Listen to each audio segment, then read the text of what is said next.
myself, my career, and why I chose design, and I'll let Victoria do the same. And then we'll sort of dive into the world of interior design. And with this group, I really hope that we can just sit and just sort of talk about design as opposed to me just telling you about design. So my name is George Coven, and this is my second career as the owner and principal designer of House of George Interior Design. I started my career after college. I went to University of Washington up in Seattle, and I went to the Air Force for 20 years. So I retired after 20 years in the Air Force as a lieutenant colonel. I was a air traffic control and airfield operations officer. So I managed where the airplanes were going to go, where they're going to land, the airfield. And after retirement, I thought about what do I do next? And people wonder, how do you go from being in the military to becoming an interior designer? And there's a couple of reasons. One, I've always had a passion for creativity and art. And in school, even though I was always technically minded, I sort of geared my career towards that sort of technical career field. I always took some sort of an artistic class as an outlet, whether it was art or stained glass or wood shop. I always took something amongst my math classes and calculus and physics, because that was where I sort of relaxed and loved to express my creativity. While in the military, you move about every 2 to 3 years. And what I was discovering is with each move, you were in a new location, a new home, a new setup, and you had what you had, and you had to make work what you had. And I always loved my home to be my refuge and where I could be comfortable. And you're there for such a limited time that I would get into my home and quickly try to just make it personalized to me, so that I could enjoy it before I would be leaving in 2 to 3 years to some other part of the country. And it was during that process that I learned that I enjoyed doing it, and that I had a knack for interior design. I didn't know. I was not one of those kids that grew up rearranging my bedroom, every other month. Didn't really even know much about the field of interior design. Kind of learned about it through HGTV. Do you guys like to watch HGTV and the design shows that are on there? Yes. I still watch them, but now I watch them with a different eye. I can hit back more on that. But in my years of moving and working on my homes and discovering I had a knack for it, a lot of people would comment, who did your house? It looks beautiful. Did you have an interior designer do it? It's like, no, I did it. People kept telling me, you should be an interior designer. So after I retired, again, I had a realtor who saw my condo and said, you need to be an interior designer. You just start a business and I'll get your clients. So with blinders on, I started a business as an interior decorator, because there's a difference between an interior decorator and an interior designer, which we can talk about once we get into the heart of talking about this field. But I opened a business as an interior decorator, basically just decorating spaces, not designing spaces. While I went back to school to get my degree in interior design. And sure enough, about 2 or 3 weeks after starting my company, incorporating my LLC, she got me my first client, which I did not land. But my second client, from then on, I've been busy, and my business has been growing. The scope of the work that I've been doing is growing. The cost of the projects have been growing. And especially since graduating from school, which really gave me the technical knowledge I needed to really run an interior design business, to understand about designing a building. So that's kind of how I got here. And I'll let Victoria talk about her story to get to here, and then we can talk about interior design. So like a lot of you, I grew up, and like George, very creative. I was always doing art and really loving, expressing myself in that way. I thought I was going to be a marine biologist. I was very science focused. And then in college, I took a theater class. And I fell in love with working in the costume shop. And I've always loved textiles. My mom will tell you I saved up my babysitting money to go to the fabric store. And I would make clothes for my dolls and, you know, craft. So I started off in the theater world down in California. And when I moved up here to Portland in 2003, I was struggling a little bit with the theater world and kind of burned out. And I decided, let's go back to school. What do I like? I like fabric. I don't want to be a fashion designer. I'll be an interior designer. Had no idea what I was getting into. But really grateful I did. And I'm really grateful I landed in this industry. I graduated in 2008. Great time to try and start off a job. And I ended up at a fabric showroom. And I was really happy there. I stayed there for 13 years. I learned so much about the industry, about selling, about running a store. I started off as a sales girl and I became the assistant manager. And when the owners wanted to retire, I almost thought about purchasing the business. And I realized that wasn't for me either. And I wanted to get back into design and not managing people and running retail. So along that process, as I was in this fabric showroom, I was starting to build my own career. People would hire me from the store to go measure their windows and help them design their draperies and do their furniture. And I met George through that process. And when the store closed in 2020, he asked if I wanted to come on board with House of George more. And it's been really fantastic. Getting to work with him and expanding our projects and not just being the fabric girl anymore, as much as I still love fabric. I really have learned that I geek out on designing kitchens. I love the nuances of where a cabinetry goes and how it feels in a space. You know, how can we make our homes really feel good and not just functional, not just beautiful, but also really nurture your soul. And part of that is figuring out, you know, the light and the color and the balance of the space. Rooms have volume. You know, if you've got all tall things over here and nothing over here, how does that make you feel internally? So it's been a really interesting process.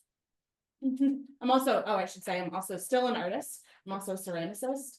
And in part of what I do, I'm on the board of the Interior Design Society as well. And so I find myself doing a lot of graphic design, creating visuals that we're sending out to our community members, putting on events. So like I'm dabbling in all these areas that are all related to the field, but it's really a wide variety of things I do on any given day. So before we dive into interior design, I want to ask you a question because I do get this a lot. So what do you think the difference is between an interior designer and an interior decorator? Because we get that question a lot, or we get called both. And for the students who are on the chat, if you want to put your answers in there, we're monitoring the chat and we can share them. Yeah. So does anyone think they know what the difference is between the two? I think in interior decorator is like basically like decorating the space, like in furniture and like curtains should go, and I feel like an interior designer is kind of like where like hardware goes, or like cabinets and like the shape maybe of the room. Yeah, I think you're very close. So what do you think an architect does? What do you guys think is it that a role of an architect is?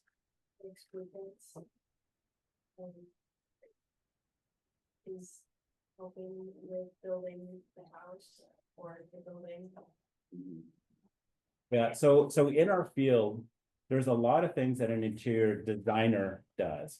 And the way I like to explain it for like my best friend who often introduces me, oh, this is my friend, he's an interior decorator, and then I want to stab him. So an interior decorator, you're exactly right. They decorate a space. They make it pretty. So they may pick out the furniture, they may pick out the art, decide where it goes, what are the pillows, what are the window treatments going to look at, but they don't touch the walls of the space. They may pick out colors, but they're not moving any walls. They're doing some sense of space planning. Space planning just simply means where do things go so that that room makes sense? It feels cozy, or it's set up for you to communicate. You know, your furniture is just not pushed up against the wall. An architect, on the other hand, is the person that's designing a space. So part of that is, yes, they're developing blueprints, the files. They are sort of creating the outside and the inside. Where's the door? Where are the windows? Where is the ventilation? Where are the electrical cords going? Are there any specifics? Like, we have this screen here, so do we need power up on top because the screen's gonna come up and down? Where does the fire alarm go? Where do the sprinklers go? They're developing all of that. The contractor, of course, is the person that just implements the build. An interior designer, what we are, is if an architect and an interior decorator had a baby, that would be an interior designer, because we do a little bit of both. So as an interior designer, we are educated and trained to design and develop spaces. So we can come into a space and look at it and say, we want to add a wall here, or we want to remove this wall. For example, we've worked on a project just recently that is just on the tail end of finishing. It was a client that came to me, actually a high school friend, actually my high school prom date. Nice. But yes, this many years later, 30 years later, her and her husband needed to redo their kitchen. And they have two sons that live at home, one of which has some continuing medical needs. And so her dilemma was, we either need to add another bedroom and a bathroom on the main floor. We'd love to expand this teeny kitchen that we've had. So as an interior designer, what we did was move walls. Let's expand the kitchen. Let's add a bathroom and add a whole nother second primary on the main floor. So we've designed all of that. But because we're building additionally, we also hired an architect who had to come in, because the architect has to design the blueprints that go to the city for permit. In the state of Oregon, as a designer, we can't get blueprints approved for permitting, but we can sort of design what the space is going to look like.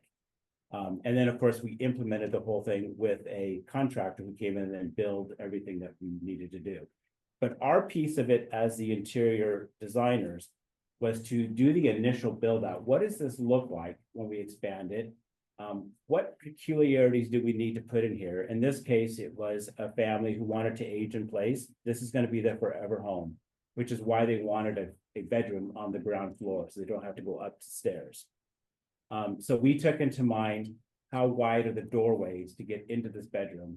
How accessible is the shower? So we did a curb the shower. We put grab bars in the shower, all in an aesthetically pleasing way, so it doesn't look like a nursing home, but in a way that would make it adapt to them as they might need to use that space for aging in place. So that was our contribution. So it wasn't just decorating, it wasn't just picking out the tile or picking out fabrics to go on a sofa, but it was actually designing the space and decorating the space. So that's kind of what we do as interior designers. So it really is making your spaces livable to the lifestyle and your needs, not just only in the moment, but also like thinking ahead. Exactly. And a big part of what we do, and you hear this all the time, is a big thing in interior design is form and function. You've heard about that term? What's more important? Is form more important, meaning the way it looks, or is function more important, just the way it functions? And you can see this at play if you walked in somewhere, like let's just take this room, for example. This room has both form and function happening. The function, of course, is just simply that it's a classroom. We need desks, we need chairs. So we've got these set up desks and we've got some chairs around. I imagine this is a multi-purpose room. Yeah. So therefore, part of the decision was, let's do fold-up tables because we need to move them out of the way. Let's do some fold-up chairs because we need to move them out of the way. That was part of the function of this space. The The form part of the spaces is like, let's create this accent wall over here and add some art. Let's pick out this carpet. What's the art that happens on the wall? What are the things that we're highlighting here? That's all the form part of it. So let's make it function for what we need, but we can still have it look pretty. And that's really what we have to do as designers, is sort of come to that middle ground. You know, is your client someone that has young kids? What does that mean if you're designing a living room for a family that has a toddler, versus say, a family that is an empty nester? They don't have any young kids anymore. It's just the two of them now, and they wanted maybe a more sophisticated space, or a space that they don't have to worry that the kid's going to write with crayons or spill, you know, juice on the sofa anymore. Now they finally can claim their own space. How do we work within that? So that's part of what we're doing as designers, is understanding that. To get to that point, aside from just having to love creativity, interior design can be taught. It's just a skill that can be taught. Anyone can become an interior designer. I think what sets designers apart is that creativity that comes along with it. Because there is a method to design. And I've kind of explained a little bit about it, which is, what's the space that you have? What's going to happen in that space? What does the client need? And what do they want? What do they like? What don't they like? And let's put that together in the best way possible, in a way that maybe they didn't think about, because that's why they're hiring us. They couldn't think about it, and figure out how to put this space together that's going to best meet their needs. So a lot of that can be taught to you in school. The creative part comes in as far as, how is that then going to aesthetically look? Where is there a problem that needs to be solved? And that's the best part, when you can solve a problem that they've had. We have this really long wall, and I don't know at all what to do with it. And we walk in the room, and sometimes I look at it and go, well, I don't know what I'm going to do with it either. But we go back, we think about it, and we come up with some great solutions. Does that make sense, what I'm saying, you know, so far about it? I have a slideshow, and I can kind of go through this slowly, and we can talk about some of these other parts on here as well. Flip down here.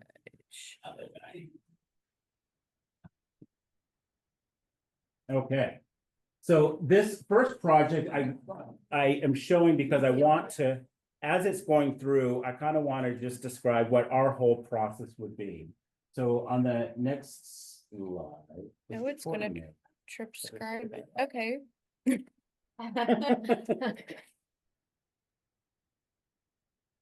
That's probably not gonna be very good for us to Okay, see. well, be careful what I say. So these next slides are basically, this was a condominium project that a client hired me to do. She was going to be an empty nester. It was just her and her husband. They owned a condo in this same building and bought another condo in the same building that was actually a little bit smaller than what they had, with a 1-bedroom with an office. And her brief to me, what she wanted was, this is her forever condo. She plans on keeping it for a long time. She said, I'm a very colorful person. I want it to be colorful. I want it to be uniquely mine. I don't care about what other people might think for resale. Let me jump on the side wagon here, resale. As designers, when we are designing spaces, one of the things that we want to be cognizant of is, how personalized do we make that space for the client? Meaning, do we totally do this crazy thing that they might want to do, or is it a home that they're only going to keep for 5 to 6 years? So we're trying to moderate trendy with timelessness. So we might see on Pinterest, Instagram, TikTok, all these things that are out there that are real trendy, that they might get sick of in 3 years from now. And if I have a client that wants something trendy, how do I give them that in a way that's reversible in 5 years? So maybe we do the trendy in the chair, because that's only maybe $1,000 or $1,500 investment, versus trendy in their tile that might Mhm. cost them $10,000 to replace. So this client said, I want the space to be uniquely mine. I don't care about resale. I'm staying here. I want it colorful. So this was sort of the before that we had to work with. And I know you're just looking at walls, so it makes no sense, but this was the office. The next slide, just to kind of give you an idea. The kitchen, kind of dark, kind of small. The next slide.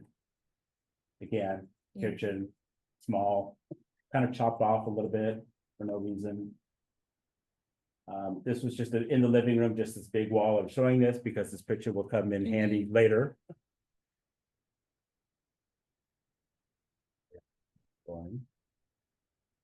That was the guest bathroom. If I'm going to small, nothing spectacular. This was the primary bathroom. In this particular space, I mean, so this bathroom, it had function. Yeah. It has a nice big vanity. It's two pictures because I couldn't get the whole thing in one picture. There's a bathtub, there's a toilet, functional, clean. Nothing aesthetically wrong about it, really. I mean, the condo was not that old, but it wasn't the client's style. And she wanted a Japanese soaking tub. Oh. Do you guys know what that is? Mhm. A Japanese soaking tub? Do you guys know? Yeah, so basically. I think there's a couple who don't know. Yeah. you- So basically, a Japanese soaking tub is kind of like a bathtub, but it's obviously meant for you to sit in it for much longer. And it sits taller because you sit all the way down in it, and generally it submerges you up to about your shoulders or your neck. And they're typically made of wood. You can get them in all kinds of materials today because they're quite popular, but traditionally they would be made of wood. And so she wanted a Japanese soaking tub and a shower. So I had to sort of reconfigure the space to fit all of that in there. All the while, this is a condominium. Mm-hmm. So one of the things that we have to know as interior designers, when you're working on someone's home, if you're working in a private residence, a house, a standalone house, there are certain things that you can do. It's easier to change things around. When you're working in a condominium building, which is a residence, it's a residential building, but it really is a commercial building. So as a designer, we have to understand code, because anything that we're going to change in this residence has to meet commercial code. And we can't just change where the toilet is, change where the bathtub is, because in a condo, you think about it, each unit up above it is typically the same. Yeah. So somewhere in this wall, and I can tell you where, there's going to be a stack, a water stack, that's servicing this. And in this case, it was in this wall, right here, service the all the water facilities for this side, and of course, it came over to service all the water facilities there. So knowing that, we can only move things around to a certain extent because we can't disrupt this one unit because of the units above it and the units below it. So the next slide. Also, in meeting with the client, these were some things that she had on the left. So we have to take into account things that she already owns and loves and wants to use in this space. And for us, sometimes it's a great thing. Sometimes it's a jumping off point. Sometimes it's a thorn in our side to figure out how to make it work. I had a client one time who had a really modern aesthetic, but she had her great grandmother's chair that she really wanted in the space. And it just did not fit the space. But thankfully, she was open to us reupholstering it and repainting it.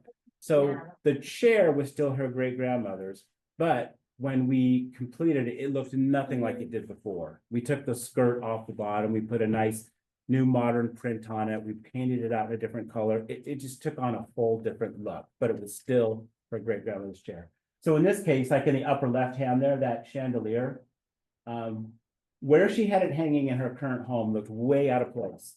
But believe it or not, that's a really expensive chandelier. It's Murano glass from Italy. Oh, wow. So Murano is a place in Italy that specializes in blown glass. Very expensive.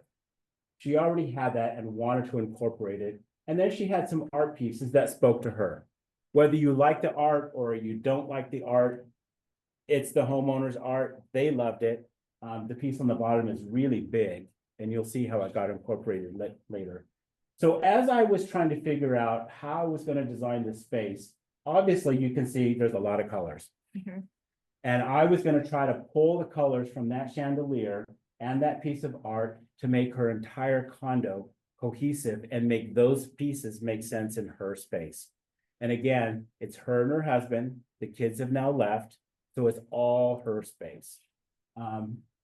With the caveat that we needed to have the ability to have some sort of a sleepover arrangement when one of the kids comes back home for a week. On the right, I was searching the internet, kind of looking for ideas, which we do as designers. Not everything comes out of here. We don't have to reinvent the wheel all the time. We go online and look for inspiration and see, oh, we love that one part. We love this part. We love something here. For me, I just happened to find that purse. And I looked at it and I thought, that reminds me of my client. That seems like what she would carry in her home as I understood her to describe it. It's sophisticated, it's colorful, but it doesn't look crazy. It was just fun, I love that which is purse. what she was, yeah. And so you can see how I kind of got this idea. So if we go to the next slide. So after meeting with the client, after figuring out what their needs are, then this is where we sit in, and this is where our almost architect's sort of brain comes in. We put the floor plan into CAD. Are you guys familiar with CAD? ACAD, Computer Automated Design. Are you It's the- familiar with it?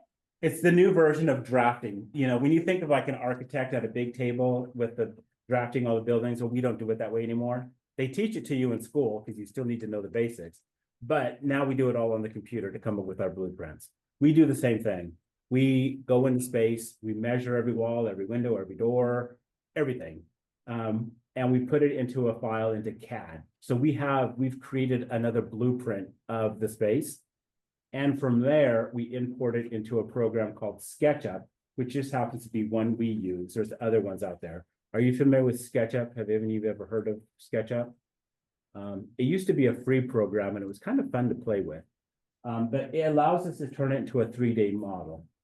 You're looking at a still, but if I had my computer up on here, you can move, fly around in the space, just like they do on HGTV, when you see them dropping the things in. Mhm. We do the same thing for our clients and they love it because they can kind of see it before we implement it. So I sort of developed this plan. And from here, we can show the client and then we can sort of tweak it, what they like, what they don't like. Maybe it even helps us to understand, oh, I can push it further, or this is too much. I need to pull it back. So if you go to the next slide. Again, just a rendering of what I had envisioned for her kitchen. Again, she wanted it to be very colorful. She wanted no handles on anything. She Mm. wanted everything very clean. And shiny. So this is lacquer is what we're going to do, is red lacquer cabinets with some white lacquer on the top with some wood elements implemented. For example, she told me she wanted to have the ability to sit at the island, at the kitchen island, Mhm. but she didn't want it to be the traditional kitchen island where everyone is facing the same direction. She Mm. wanted it open for conversation. So that's where I came up with this idea of, well, let's just do a T off the island so you can face each other. Fun in theory was not so easy to implement, but it got done. So the next slide. And again, their bathroom, which is on the left, there you can see that Japanese soaking tub. This was the rendering. And I think that, oh, and then I think about it Where's the soaking tub? In it, right here. the ground. Oh, right there. Gotcha. Yeah. It's not as big as you would think. It's kind of, when it came in, I want to say it was 42 inches by only like 30, and it's only 26 inches high, which isn't super high. It seems like that's not enough, but if you sit in it, it does cover you up to here, and I know because I sat. I almost included that picture, but I didn't. So you're sitting as opposed to like more of a recline. You're sitting, you're just kind of sitting in a tub all the way down with your, Okay. you know, your legs up, but the water will come all the way up to you. I'd say most standard tubs are like 18 to 20 inches high. So this is a good 6 to 8 inches even above that. So you really get a lot of, more water surrounding you. So, and then in the next slide. And then this Oh, was wow. the bedroom as we proposed. And again, the great thing about this client, she was great to work with, and she said, I want you to just push it as far, because you can't scare me. And this was a wallpaper that's made in Spain. And it was the one thing that she's like, oh, I'm not sure. But you know what? Her husband loved it. Really? And it's usually the other way around. The husband is usually the one that's more reserved, and the wife is like, Mhm. no, let's go for it. Let's go for it. I should mention, as an interior designer, you're also going to become a marriage counselor. So, but the husband loved it. So the wife is like, let's do it. I So- love it. Yeah, so we'll go to the next slide. So this is during construction. Just to show you, we tore this condo down to basically nothing. We took out all the floors, we took both bathrooms down to nothing. We took out the entire kitchen. This client, I will say, had a really healthy budget. She really wanted this space to be unique. So without diverging too much of her personal information, I would venture to say that by the time this project was done, she probably spent close to about $500,000 on this renovation. Wow. Oh my gosh. that's Because what crazy. she also did, and what you can kind of see all these holes in the ceilings and these wires hanging down, is she has a smart home as well. Mm. So that means you go in, there's a control module at the front door. And one of the buttons might say, good morning, and you hit that button and this music station comes on, this light comes on, the TV comes on to this station, the fireplace does this, the drapes go up. There's another function, you just hit good night.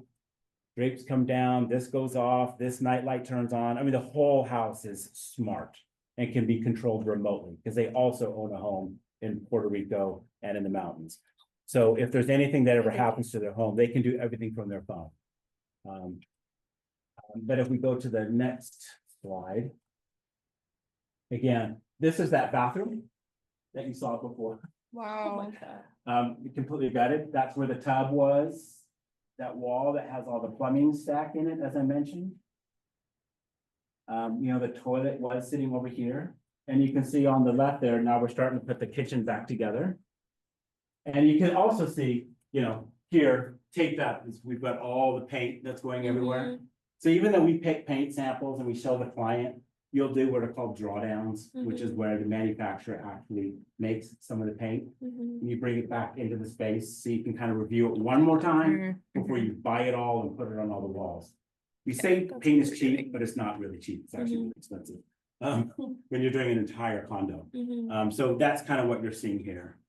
Yeah, because especially when you look at like the little paint swatches, that you're looking at not necessarily in your room's light and in the way that it's going to look. And so how does light change throughout the day? And Yep. once you get more your stuff in there and you're like, oh yeah, no, this color doesn't look really good after all. Also, So- the difference, those little paint swatches are ink, right? They're actually not real paint. So real paint is gonna respond to light differently. It's gonna bounce off of what's around it. So you can pick a paint swatch in a store and it might look good, and then you put it on your wall and you wonder why. And it's all those nuances. Yeah.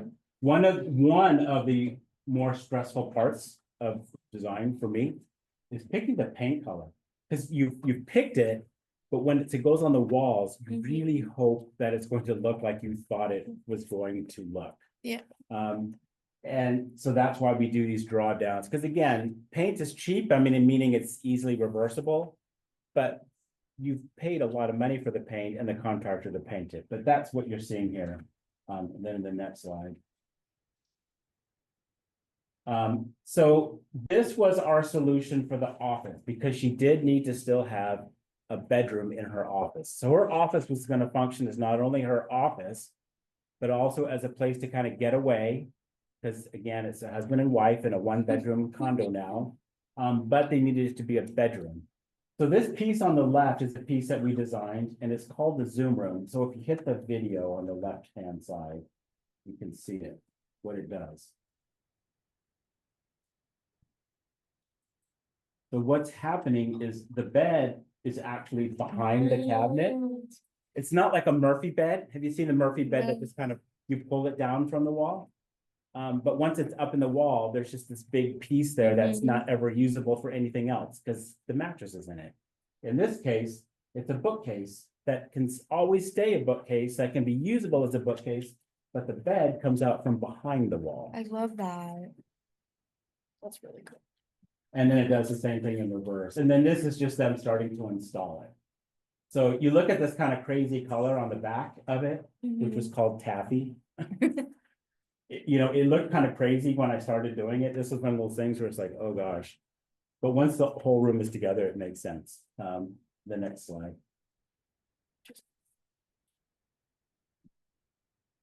I think if you hit it one more time, it just wants to keep doing it. Okay, so now we're gonna get into the before and after, the HGTV moment. So this was the kitchen kind of entryway before. And the next slide. That was the kitchen. And so you can see how that light that she loved makes a lot more sense in this kitchen because it's so much more colorful. Now, would you say like, is that a light I'd pick for myself? Not for me, but I think it works for this client. You know, you have to be able to work with what your client's likes are to adapt a space that fits them. And that kind of brings me to a point about design that I want to talk about. When you see like TV personalities, designers on Pinterest or other designers that you might follow, very often they have a style. So there's kind of two sets of design. There's that designer that this is what they do. This is their niche. This is the look that they have. And maybe you love that look. So you go to that designer because you know that they're going to recreate this look. I would say for a lot of designers, we're getting hired because the client needs help with their space, but we need to give them a space that works for them and not what we want to do. Now, of course, there's still going to be our own personal biases of what we like and don't like. But it's just kind of understanding this is where you're bringing in your creativity into the space, interpreted based on what they like. So the next slide. It's just in the view of the kitchen, so you can see where we've got that island that they can see. So another view, and I can't read that from over here, so will somebody tell me what they reply? before. And after. Wow, You can see the little bit of a detail we put in there, which was this bookcase I like that. at the end of the island, so it was kind of hidden. A small detail, pain in the butt. I don't think I'll ever do that again. Not this way, not in a waterfall. Why? Trying to get, so this cabinet here, they're accessible.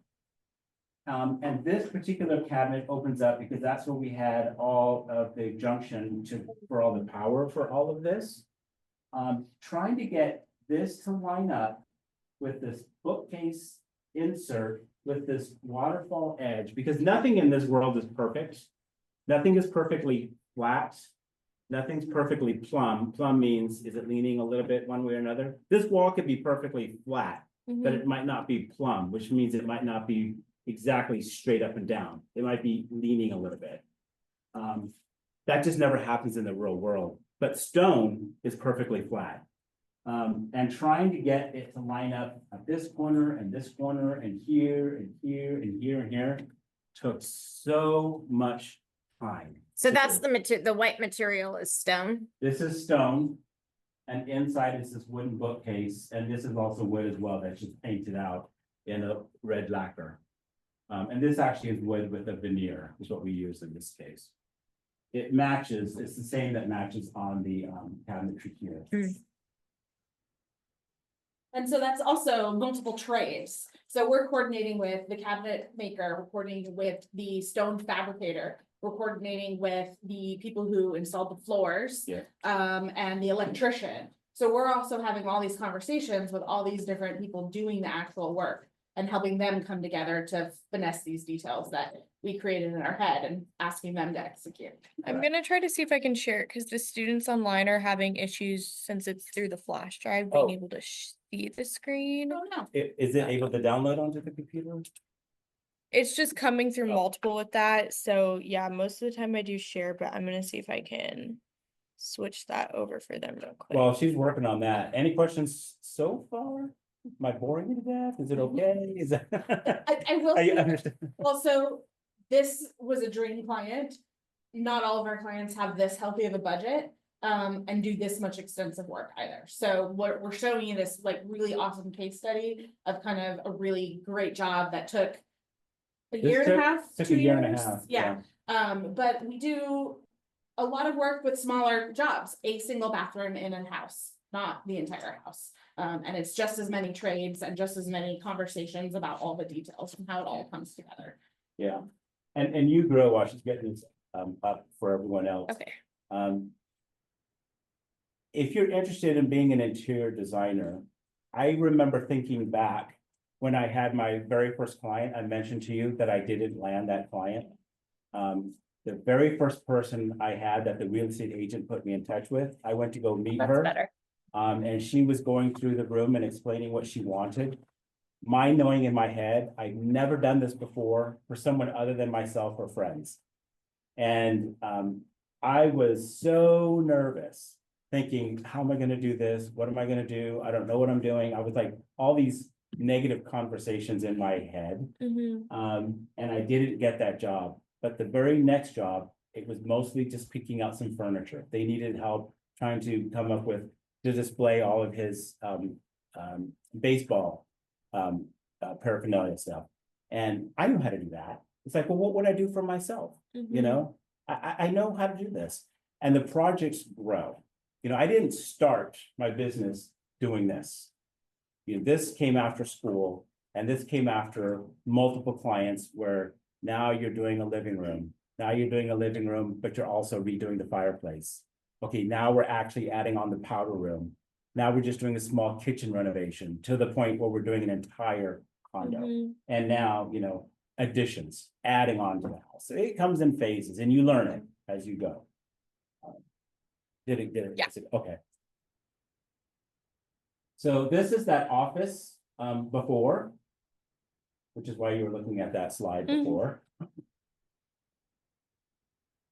And then this is the Wow. office after. And on the right there is that bookcase that I had mentioned that turns into a bed. So in this case, they really need only move this lounger chair that they already had. If you move it just to the other side of the room, there's enough room for that bed to come out. Is it And like a twin bed? it's a queen, Queen. wow. yeah. Hard to tell in that one picture. Yeah. Yeah, and in design, not everything has to be super expensive. And that Murphy bed, this is actually not a Murphy bed, it's called the Zoom room bed, made in Germany. That is expensive, but like the floor, it's just from a company called Floor, Flor. And they're very inexpensive floor tiles. And they're super practical because they're just 20 by 20 inch squares. So if you mess it up, you just pull that one up, you take it to the sink, you clean it, and you put it back down.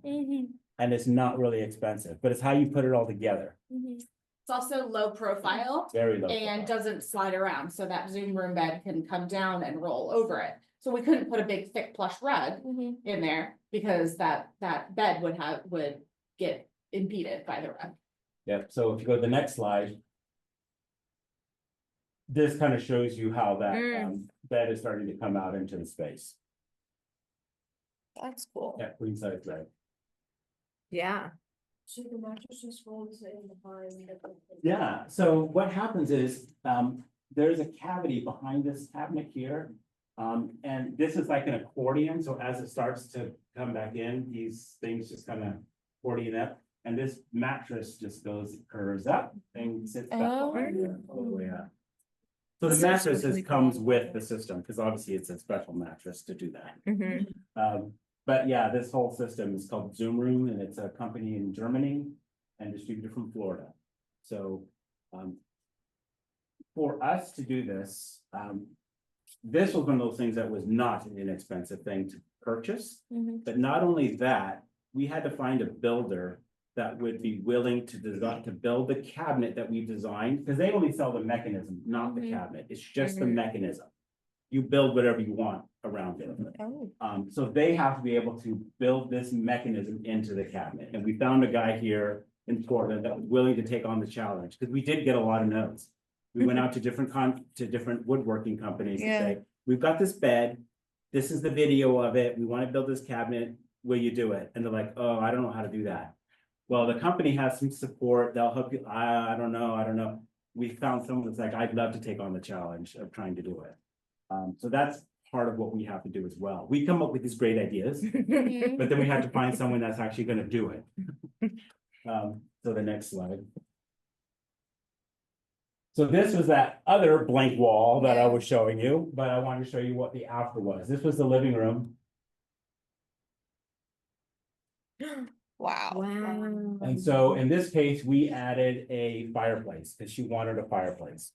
And I think this view really encapsulates, again, the color that she really wanted in the space. Yeah. And again, you know, some of these pieces, you know, she already owned these lamps, she owned the art. This is one of those frame TVs that turns into art as well. Yeah, those are cool. So the fireplace, the TV, these things, not super expensive. Even this leather sofa, that's a powered reclining sofa, not super expensive. We did some custom pieces for each of these. We found the chairs and then we got our own fabric that we liked. I would say the most expensive thing that you're looking at in this picture is what you can barely see, is that chandelier. That's what I was thinking. Yeah, which is a really expensive chandelier, but it's all about mixing things that are more expensive and not, and it elevates the Mhm. entire space. They have a piano off in the corner, they play piano and they play guitar, so we incorporated that into the space. And so the next slide. This just kind of shows, this is where I was taking the picture from, but you can see that piece of Mhm, art, mhm. how we incorporate It is it. a very large piece of art. You It's a can see large it piece of Yeah. art. on the wall, how And- big it is. Yeah. And here again is where the design creativity, so form and function. So this functions obviously as a dining room, it's got a table, it's got chairs. But where's the form part of it? Where's the aesthetic part? Where can we be creative? So we've got this large piece of art, that's a statement piece of art, unique to her. But I did it in this shadow box, so this Mhm. kind of teal color goes up on the ceiling Mm. and cuts it. So that whole, it created a whole box that the art sat within. Just to create this sort of uniqueness. Did she have the chairs before? No, this was all new furniture. So she owned the table. It was her table. Table and rug. And were rug were existing. hers, but we did new chairs. I did. So I used this painting and the chandelier that's just off of here that had reds and yellows. You know, this had some of the blues, greens and turquoise, which is where I got this color from. So that color shows up throughout the house. Which is why that office was so colorful that we just looked at. Mhm. The only place that doesn't have a lot of color when we get to it is the new primary bathroom, because we wanted it to be very spa-like. Mhm. So if you go to the next. Now, what's the chandelier? What's that material? It's brass. It's brass and glass. So they can still see online. I don't know why it just keeps. Sorry, guys. No Oh, problem. technical difficulties here. Oh, God. Go. Oh, it should go back on. There we There we go. Yeah, the chandelier was brass and then glass An LED. and LED. Wow. Well, and it's nice because it, like, at least from the picture, that the brass incorporates the colors of the picture. Yes, So it's like complementary to it. yes. Also, you had to think about, not putting something big and blocky in front of that painting that she Right. loved, right? That was her Yeah. painting. We couldn't just cover it up with a big old shade. Was That, No, Yeah. no, but a painting that she loved, it was gifted to her from a friend. I don't remember a lot about it, other than I do know it's pretty prized piece. Again, art is very subjective. Mhm. Sorry, you had a question, yeah. Where do you find most of your furniture? All over, it really depends, it depends on the client's budget and their aesthetic. So we have about 300 vendors that we have a direct account with, meaning we just buy it directly from that account. We don't go to Pottery Barn or Williamson or that sort of stuff. The advantage of that is that we buy it at a significantly less price, and then we mark it up. I mean, that's just how the business works. That's how we make our money, It's you know, by the marking it up. HDMI But they're still getting it for less than they could if they bought it on their own. I'm So, not talking about- in this case, I keep talking about, you know, that we buy from the vendor, but those orange chairs, those didn't come from Crate and Barrel. So, Sometimes we do what Yeah. works for the Yeah. client and the project. But to your question about that, so the industry has a couple of shows every year. Most of us here on the West Coast go to Las Vegas. It's a little bit smaller, but it's easy to get to. There's 3 buildings, what are they, like 15 floors of building, Yeah. full of showrooms. And so we go for 3 days, walk a million miles, sit up, down, up, down, up, down, so that we can test the fabrics, test the sit, test the furniture. So that when we're presenting them to our clients, we can give them that information. The other show is in High Point, North Carolina. It happens twice a year. It's a whole city full of showrooms. Wow. And it's, you can see where things are manufactured. They're often launching new products at these shows. And again, it's an overload of information. And it's really important to go so that you're not just picking something that looks pretty. Like we had a whole list of dining room chairs we were sourcing for a client. We had all these ones that we thought looked really pretty. We went and sat in them. We said, nope, we would never should present this to a client because it's not comfortable to sit in when you're having a dining room or when you're having a dinner party. So we have to, you know, that form and function, right? We have to Right. do our own research to make sure we're selling product that our clients are going to be happy with. Yeah, I can think of a number of time of parties that I've been at, that it's like the chairs look great yeah, and they're okay to sit in like maybe for 10 minutes. Yeah, But then if yeah. it's like dinner and then, you know, Conversation. conversation or games later at the Mhm. table and you're like, oh my God, these chairs are awful. Yeah. yeah.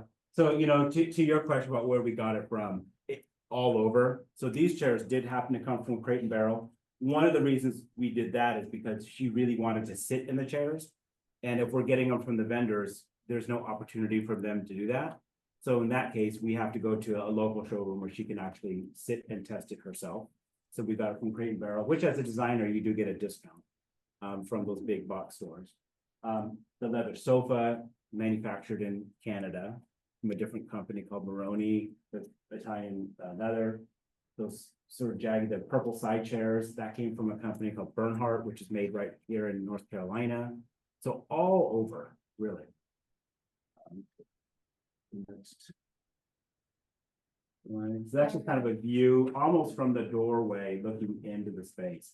And again, you know, as a designer, this little horseshoe type end table, I needed a small end table. I was doing this balance part that we do where it's duplicated on both sides of the fireplace. It was the perfect size.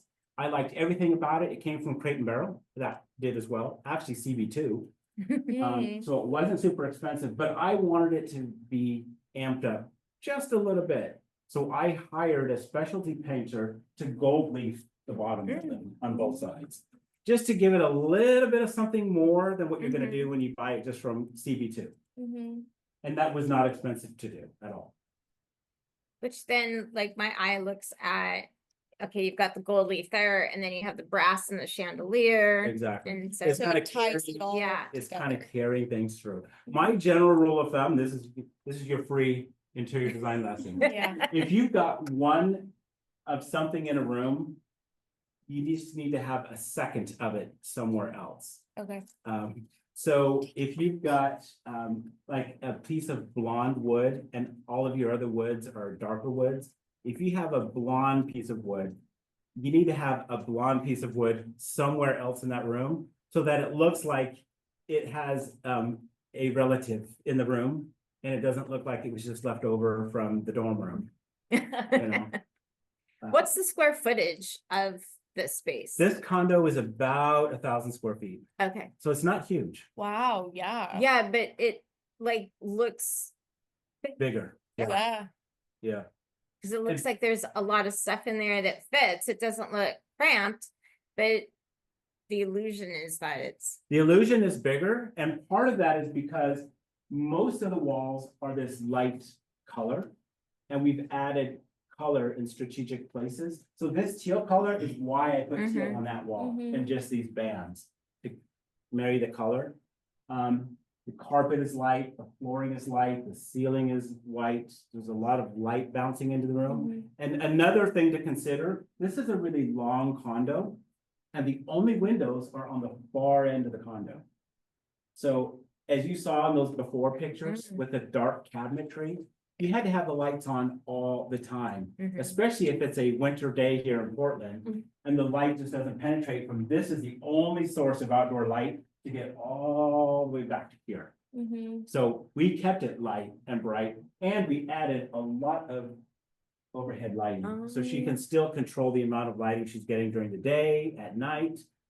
Again, the system she put in, she can set the mood. She can like hit like party mode, and this light does this, and that light does this, and yeah, it's all set up. What happens, so I'm assuming that that's based off of having power, right? So what happens if the power is out? Then, So we incorporated in this system, she has a backup generator system. Basically a big, what do they call that? Uninterrupted power source, that's UPS or. She has one of those things that we put into a closet. So she has a closet dedicated as a brain for all of this system that can be remotely operated. So the people that install the system can also do things from their office. So if she's away and the power goes out, there's still things that can happen. Or if she needs to reboot anything, because like the stuff for this TV is all buried inside that fireplace. And if you ever needed to reboot it, it's like, oh my God, I have to take the TV off the wall to, did you check that the power's plugged in? Have you ever had that call? You can help desk. Is it plugged in? Yes, it's plugged in. It can all be rebooted remotely. So they can turn off the power to the entire condo and then turn it back on to reboot it if that's need be. So yes, that's what because there's some other things. I have a video I'm going to show you of some of the power things she did. And that was one of the questions, like her garbage can works off of a power servo. And my thought was, well, if the power's out, you can't even open up your garbage can, Right. but she can. So it's like. This is that little powder room before.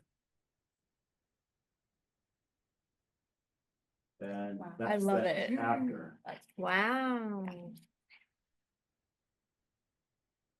And then the next. Now is it tile?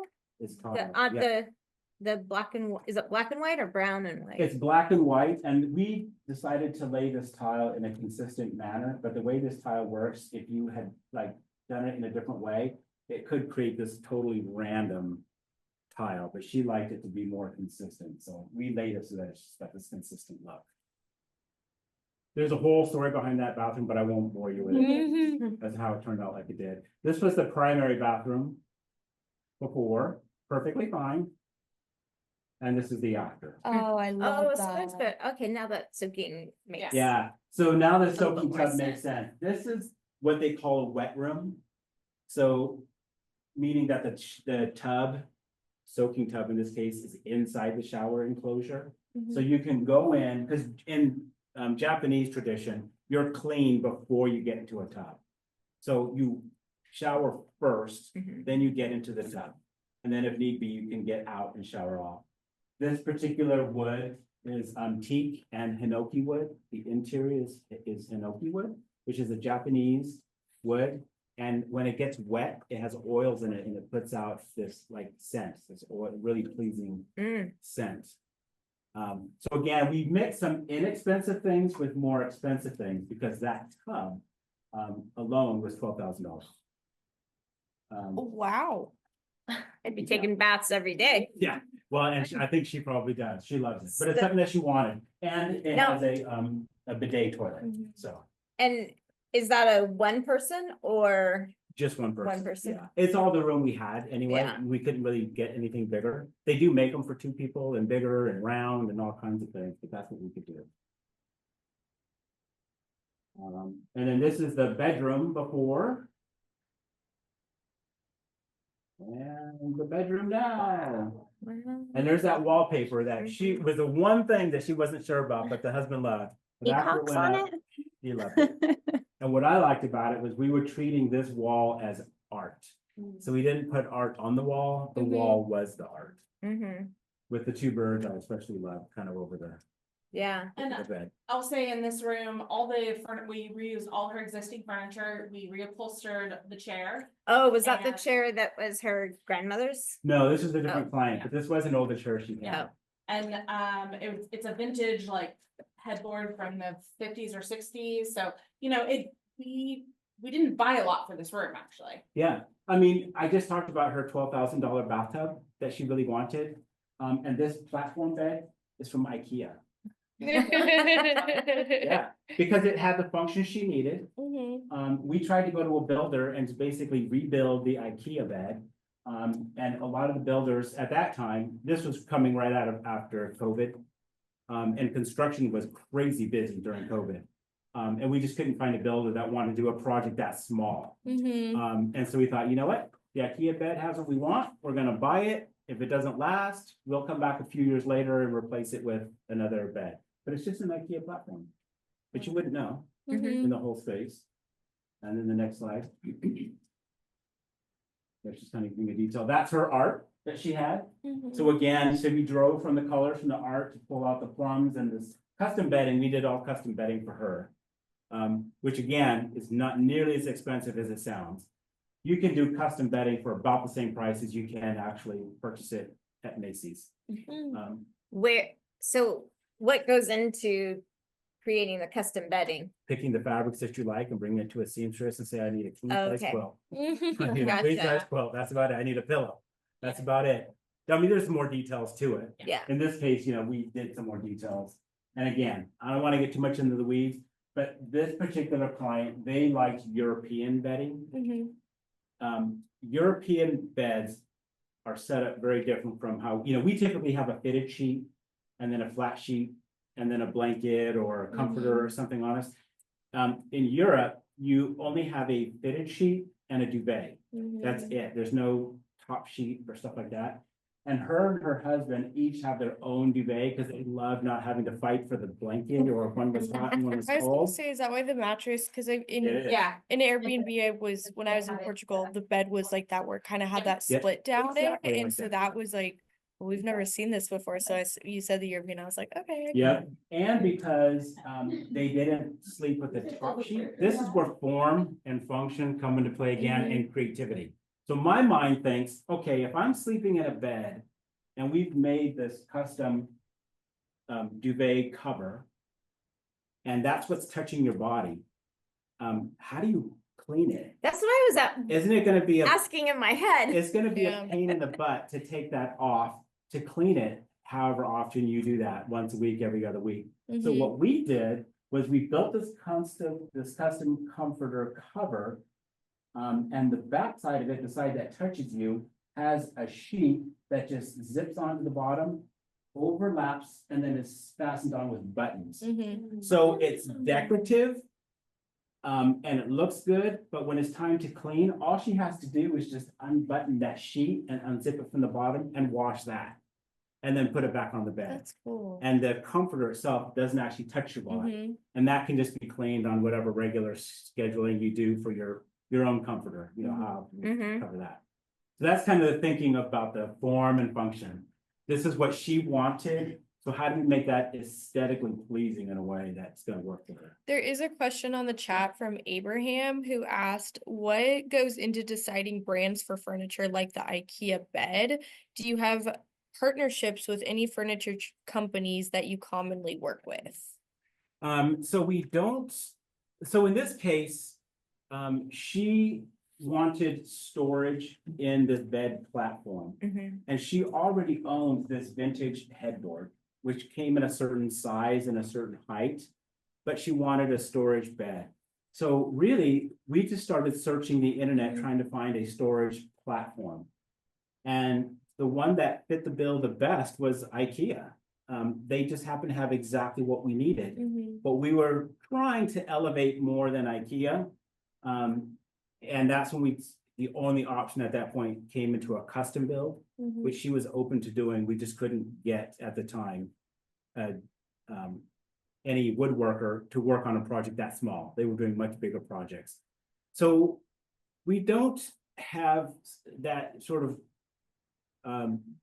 partnership with the brands, But I will say, we work with, like I said, about 300 vendors.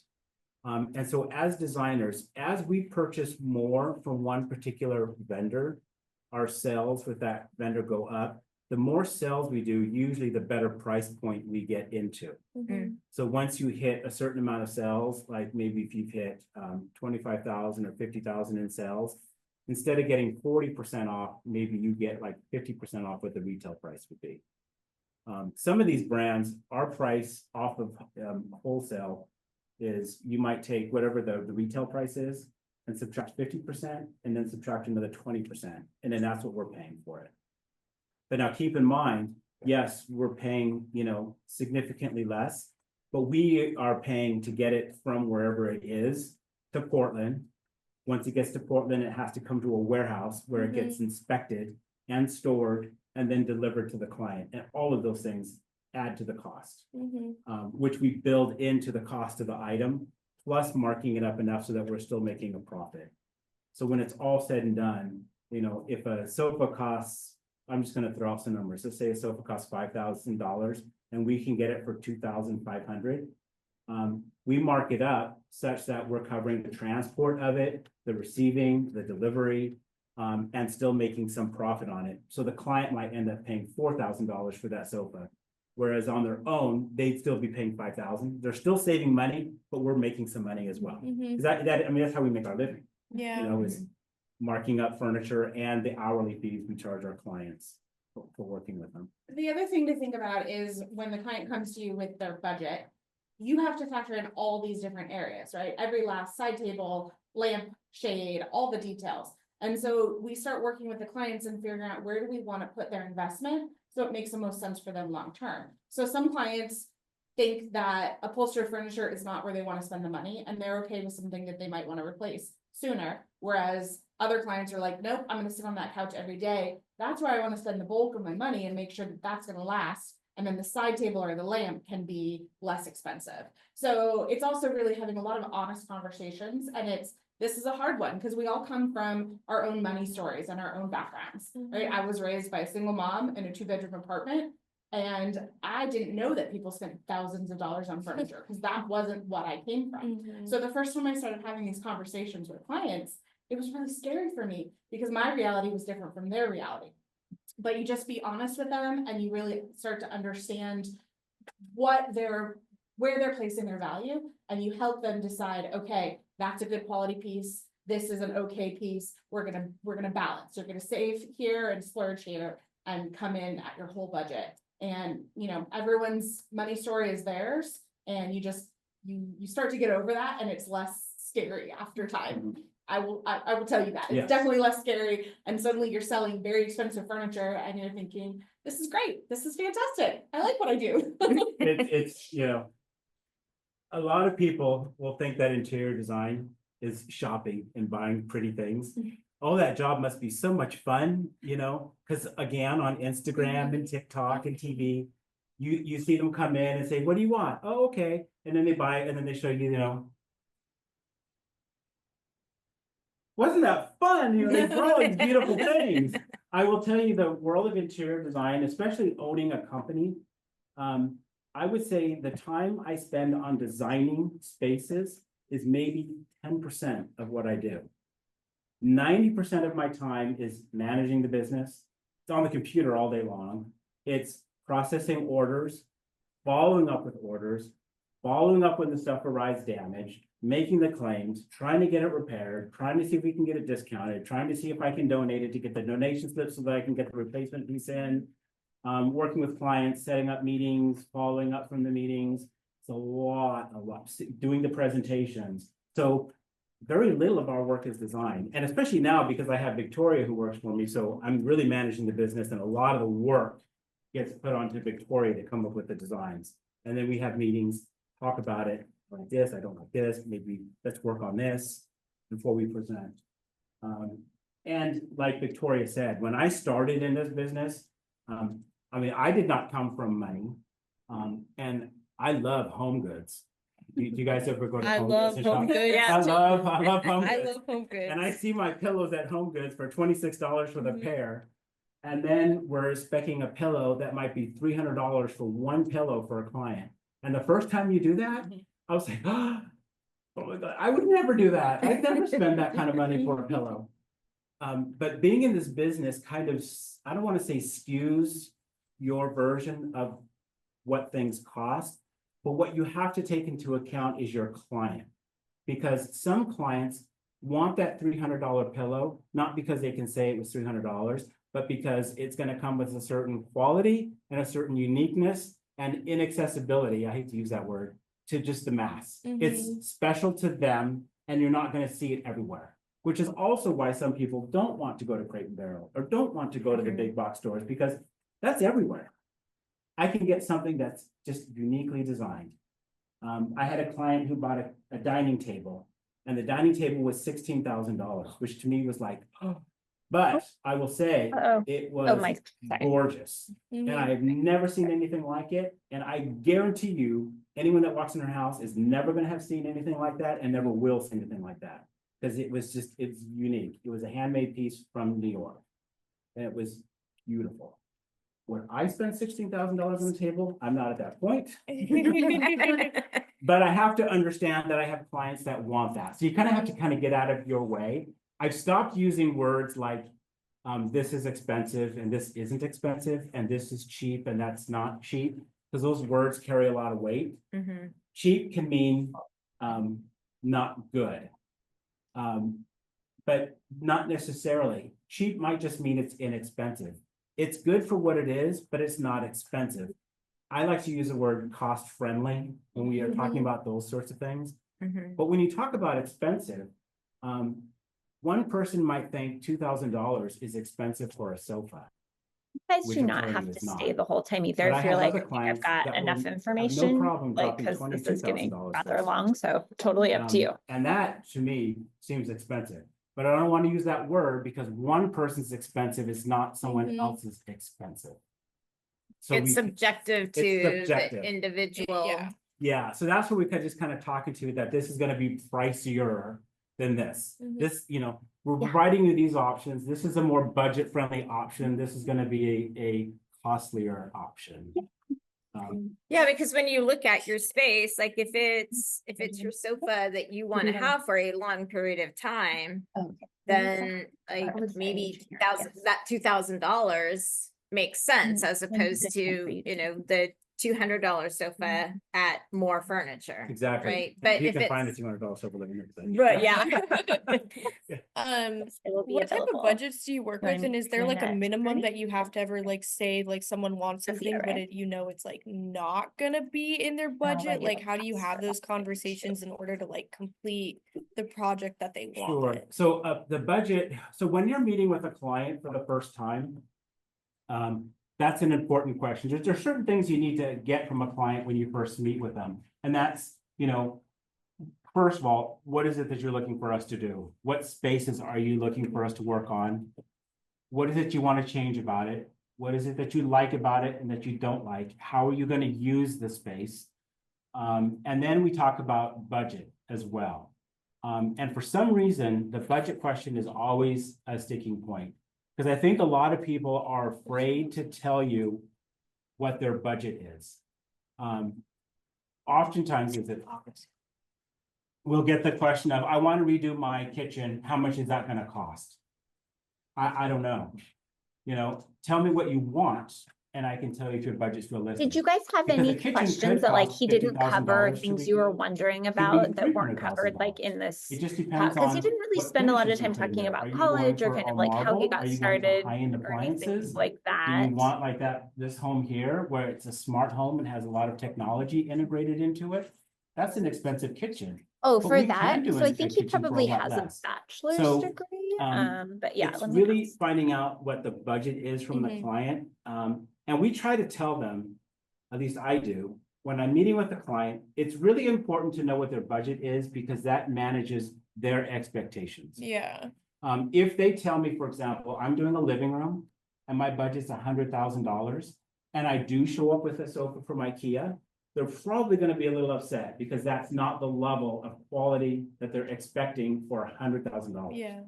On the other hand, if someone tells me, you know, my budget's only $25,000 to redo the living room, and I show up with a sofa that's $20,000, they're probably gonna be a little upset because I've blown their entire budget on one piece.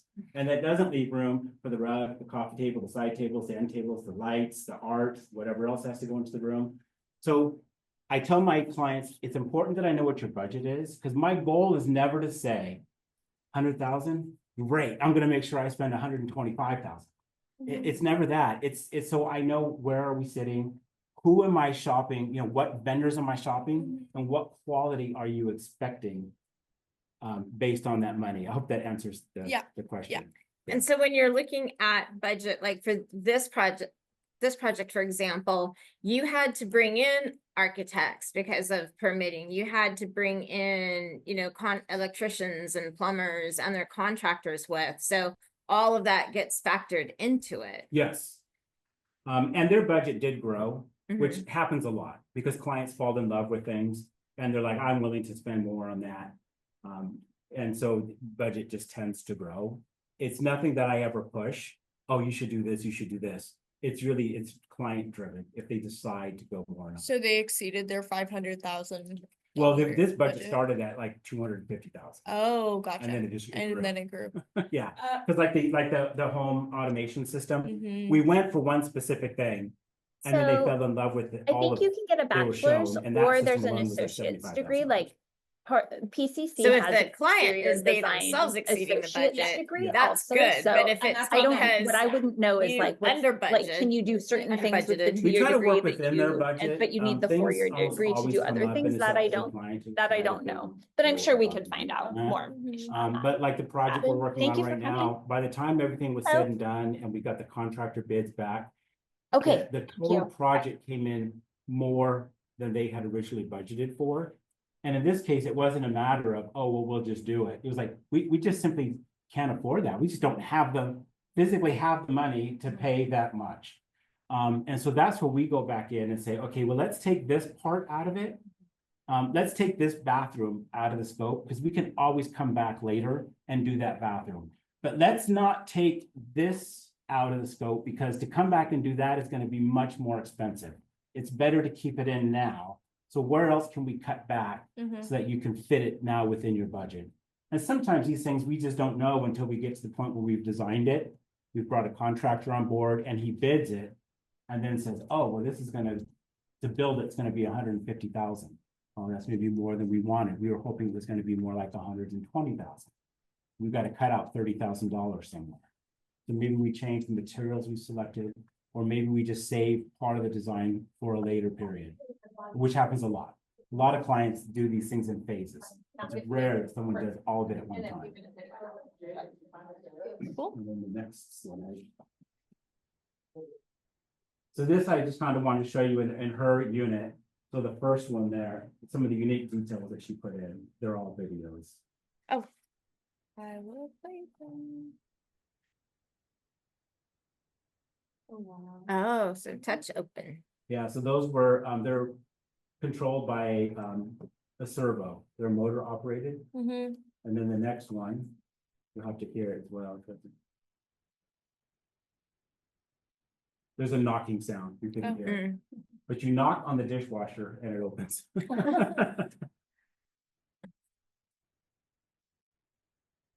And then the last one, that's a refrigerator. No handles. Yeah. Wow. I She love didn't that. find any handles anywhere.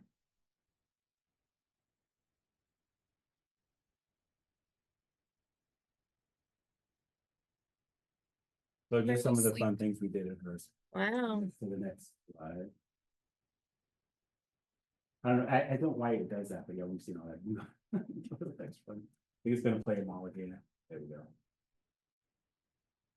So that was kind of running through just like a whole project start to finish. Mhm. Mhm. I'll get to some questions, but these I just kind of wanted to show you some just simple before and after, Mhm. kind of what we do. So this was a project that was a house that was built in 1911. Wow. And this kitchen was last renovated in the 80s. It was divided off from a wall, it was very small, not very useful. So we needed to come in and redo this kitchen and the sitting room off of the kitchen And we wanted to make it look period appropriate, Yeah. something that would have been there in 1911, but just functional for today. Mhm. Aesthetically fitting, but would have been there in 1911, but functional for today. So you can see how small it was, this old fireplace, and that's the sort of the finished product. Love it. Oh, it's so So bright. it has a dining table in the middle of the kitchen, which is something you would have seen Mhm. back then. You know, now we have a whole separate room where it's off to the side. Traditionally, this probably would have been an island instead of a dining table. But Mhm. she really wanted it to still have that feel, and that's where her family eats, is in the kitchen. So we did the dining table in the kitchen. That's cool. We also opened up the wall to that sitting room. Yeah, there used to be Mhm. this is where the wall used to be. So we opened it up. Oh, to have that open concept Yes. and more of that Yeah. modern feel with it. Love it. There's some details that we do, because we also come in after we've done all the construction, we put our decorator hats back on. And we go shopping, that is the fun part. And we shop for all these little details. We send the homeowner away, they're gone for the day as we do all the final touches, hang the drapes, hang the art, accessorize the bookshelves and all that sort of stuff, and they get to come home and have their HGTV moment. That is the Reveal. best part. That's Yeah. cool. That is the best part of our job, is when the homeowner gets to see it at the end of the day. And that is what makes you want to do this. Because they are always, it's like, until the finishing touches are on, even though you've seen it coming together, Mhm. it's not done until it's done. How often do you have clients that are wanting to like come in and check every day or every couple days and see what's going on? Do you navigate that, or are you like Most of go the time- away Most and live then In their homes Yeah. during construction. Yeah. Most of them are there, unless it's completely destructive. like that Um, first project? The first project, they had another apartment that the condo they lived in. The one we just finished where I talked about we expanded the kitchen, they actually rented an apartment Mhm. because we redid basically the entire house. It's just Yeah. unlivable, and the dust. But in this case, the clients still live there. So the contractor set up a little mini kitchen in their basement. Mhm. But they were there, they got to see it every day. But again, until these finishing touches go on, it takes on a whole different look Mhm. when the time is decorated. For that first project, from start to finish, how long did that take? It took about a year and a half.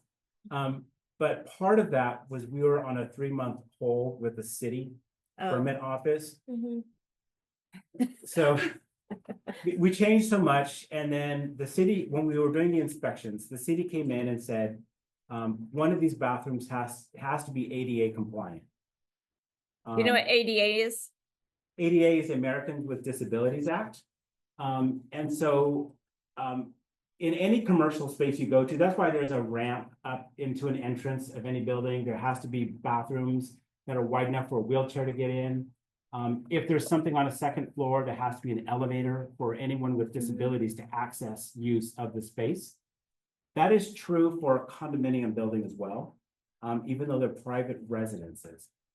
Typically, however, when you're building a condo, a certain number of units have to be ADA accessible, but not everyone's personal, not every unit. And so we changed that particular space, and the city came in and said, one of those bathrooms has to be ADA compliant. And we said, but they don't want an ADA compliant bathroom, and the city said, nope, you gotta do it. And so we were on a 3-month hold because we had to figure out how to redesign that bathroom with the black and white tile Mhm. and the green on the wall. I said there was a story behind that. That had to get redesigned to make it ADA compliant, and it took a little bit of working, but in the end, it actually turned out even better from that accident. But it delayed us 3 months. So was that something like the city should have? It would have been good if they would have told you that at the beginning. No, Or- because the work that we were doing didn't require a permit to work, Oh, but they have to inspect the plumbing, the electrical, and it was when they came in to do those inspections gotcha. that they saw that bathroom, that there wasn't an ADA bathroom, and they said, hey, wait a minute, you gotta have. And none of us knew of that requirement for this building, because it's not a typical requirement. Mhm. Gotcha. The next slide. Changing again, just so you can kind of see how we prettied it up, changed out the fireplace. Is that the frame TV? Yes. That also is our for- favorite. that's- Yeah. I want the one with like the gold where it looks like Yeah. the Monet picture frame. So just the living space, again, a space that looks appropriate to the time period. And this was all their existing furniture? This is all new. Did you guys put in all the AC? They units up there? had They done had that that. already. Oh, We okay. just moved where they were, like centered that one over Uh-huh. the new window we put in. We put in a bigger window and we put in bigger French doors. Oh, And because the house was 1911, that was the only way they could get air conditioning in the Right. house, was putting in these, they're called mini split units. Yeah. And that was done before we started working with them. And the next slide, Go. I think shows. That shows a video. We can skip it. I know we're running long on time. It was just gonna show you the whole room. We're good. We still have another half hour, so. Oh, now it's gonna play. it was hard to kind of get some of these in photos. So it was just sort of a like pan around the room and see what we did. But again, we do the decorator stuff, you know, to add the finishing touches. Along with some of the things that she did own, like the art and the quilt that she had made. So as the designers, when you're replacing their furniture, what do you do with the existing Furniture. with the existing pieces? So Is that, either- like, their responsibility? to do, Yes, Or do you- sometimes we'll help the client with it, but oftentimes the clients will either donate it, dispose of it, or give it to their children, or sell it, or do something like that. We don't typically get involved with their old furniture. It just depends on the client. We had one client that was very elderly. Which by the way, her husband passed away. I just found out yesterday. We helped her, you know, she's very elderly, and so we helped her get rid of her existing furniture, because she bought all new furniture for her apartment, everything. I wanted to point this out, as an interior designer, you have to be agile, you have to figure out how to problem solve all the time, because things happen, like that bathroom that had to be ADA compliant. We had to kind of redesign it on the fly, and it turned out actually kind of better than it was before. Here's a situation that we were building this pantry. This particular homeowner is a cook. She loves to cook, and we built this baking center. And once the cabinets got installed, this has all the baking stuff. One of the painters had left a wet brush or something on the surface, and it soaked into the wood to a point that it was irreparable. We couldn't just sand it out and repair it. And we obviously didn't want to rip out this whole thing just to replace this countertop. So we tried to come up with, how do we solve that problem? The next slide shows how we solved it. Wait, what Oh, do you think? What would you do? Kind of gave it away, but you can go to the next one. What we did instead was we cut out that whole center piece that had that, and we put a piece of slab in there. That's Um, cool. I And love this, the so this was green. one of those happy accidents, because this is her baking space. Yeah. And now, since it's a porcelain slab, so now she can put hot pies right on it. She can put the cookies right on it, not worry about that wooden surface anymore. Yeah. And I think it actually kind of looks really cool. It And- actually even looks more authentic. So it's a slab of, is it marble or what's the Porcelain, the porcelain? porcelain slab, yeah. That looks like marble. And so then she could even, like, work with dough on it. You could, probably not the best space for where it is, but yes, she could, yeah. That's cool. And so then the next slide.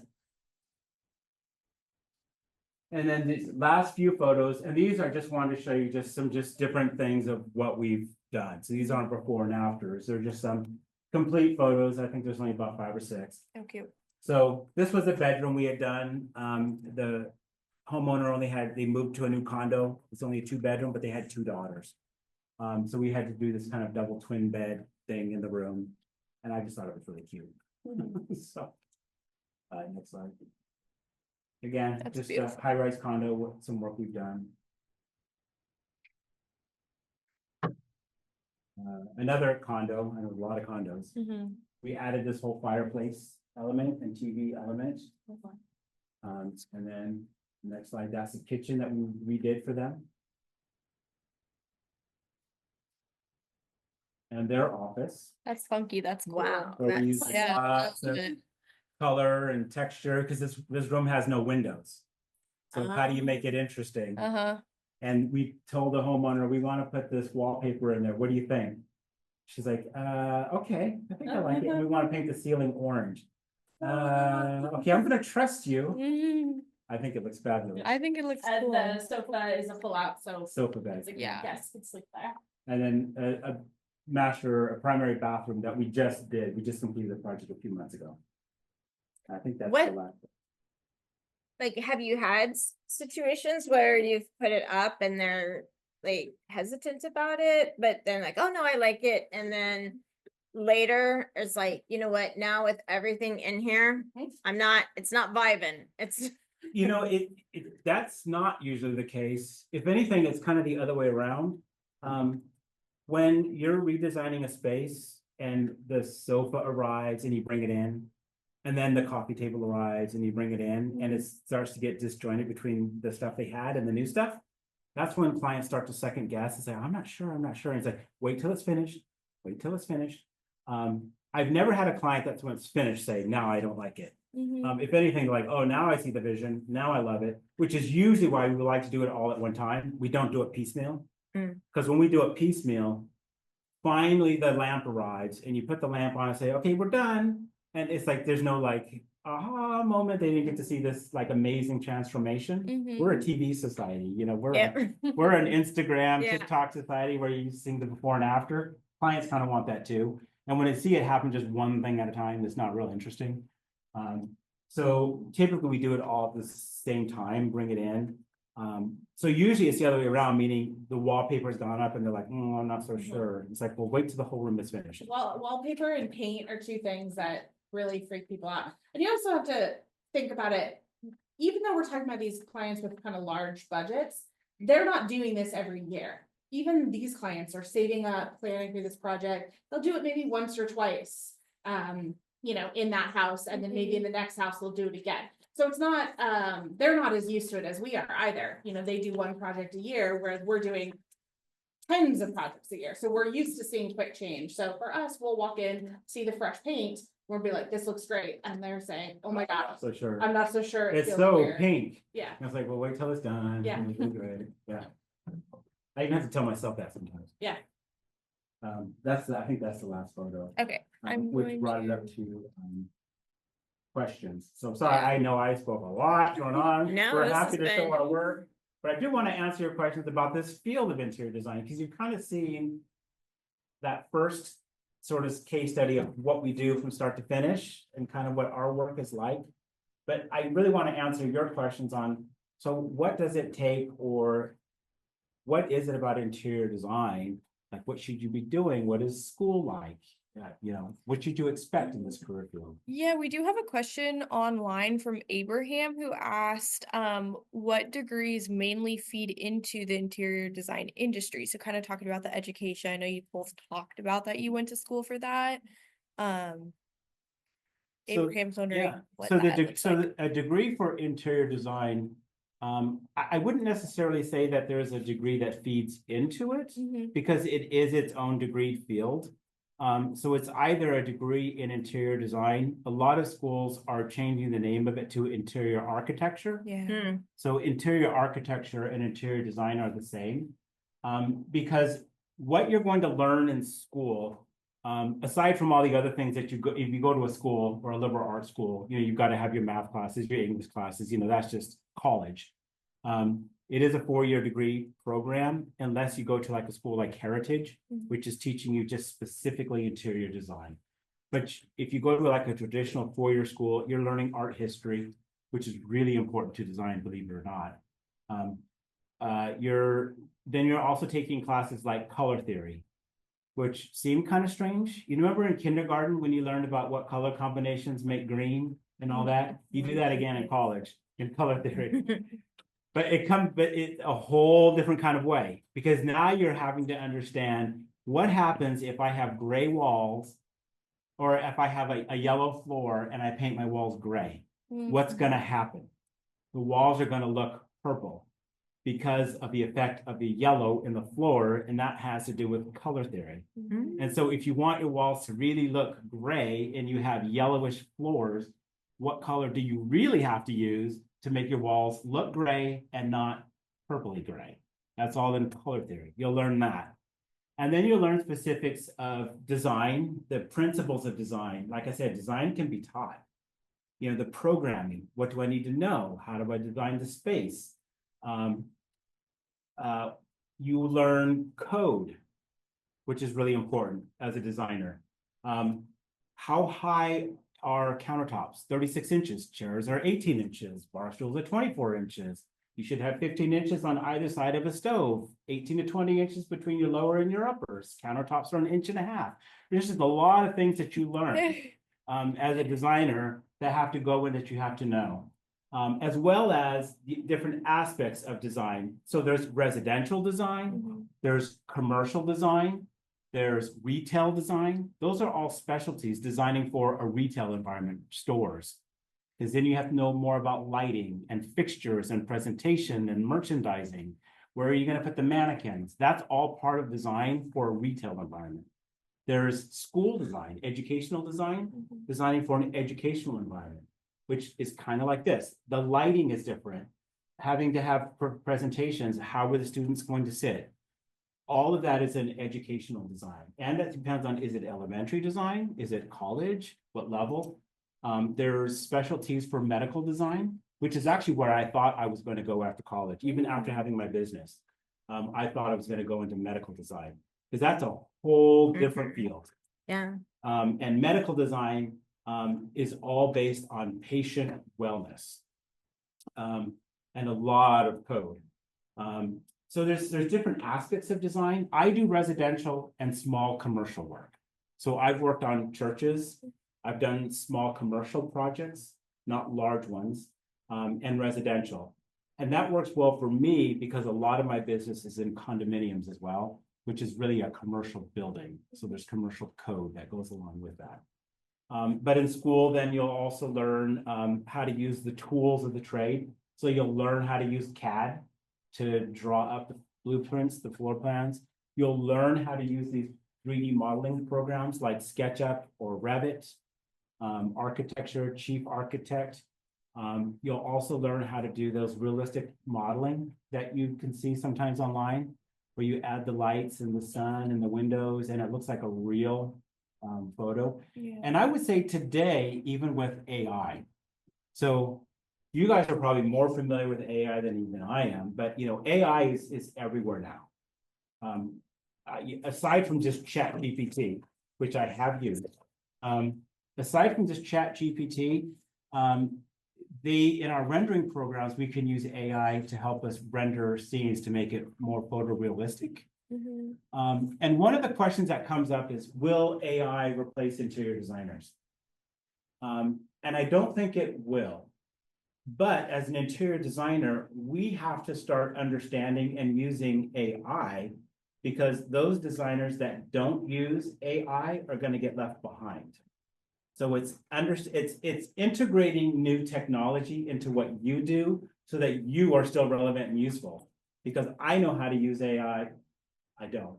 I'm saying I should know how to use AI to make what product I'm going to do better. I've been trying to play with AI so far. I've used it in writing contracts, which I actually found quite helpful because it said things I didn't think about. And I've used it on a couple of projects we've had. I've just thrown it to the AI generator to see what it comes up with. And there was at least one instance where it came up with this image and it's like, it's a fantastic idea I never thought about. So I incorporated it into the design. So yes, AI is going to be a part of it. And I imagine that in schools now, they're probably going to start integrating AI in your learning as well.